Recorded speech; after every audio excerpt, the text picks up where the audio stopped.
Hello दोस्तों, मैं सुमित्रा यादव नमस्ते प्रणाम करती हूँ अपने यूट्यूब चैनल पर सभी दर्शकों से। एक छोटा सा नाच गीत लेकर आई हूँ।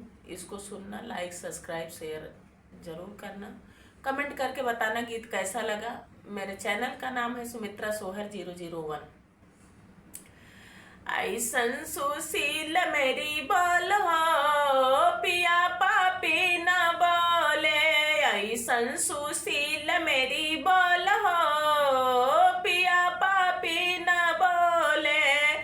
बोलहूँ के खातिर मैं बागों में गईली, बोलहूँ के खातिर मैं बागों में गईली। धरली मालिनिया के भेष हो, पिया पापी न बोले। धरली मालिनिया के भेष हो, पिया पापी न बोले। ऐसन सुशील मेरी बोल हो, पिया पापी न बोले। ऐसन सुशील मेरी बोल हो, पिया पापी न बोले। बोलहूँ के खातिर मैं कुवनों पे गईली, बोलहूँ के खातिर मैं कुवनों पे गईली। धरली महरनिया के भेष हो, पिया पापी न बोले। धरली महरनिया के भेष हो, पिया पापी न बोले। ऐसन सुशील मेरी बोल हो, पिया पापी न बोले। ऐसन सुशील मेरी बोल हो, पिया पापी न बोले।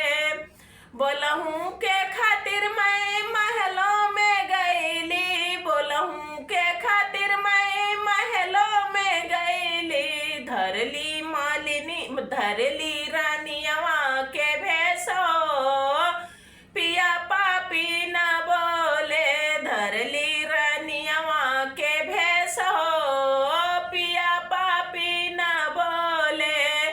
ऐसन सुशील मेरी बोल हो, पिया पापी न बोले। ऐसन सुशील मेरी बोल हो, पिया पापी न बोले।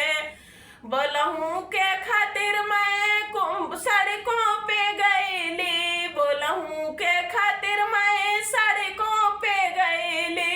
धरली जोगिनिया के भेष हो, पिया पापी न बोले। धरली जोगिनिया के भेष हो, पिया पापी न बोले। ऐसन सुशील मेरी बोल हो, पिया पापी न बोले। ऐसन सुशील मेरी बोल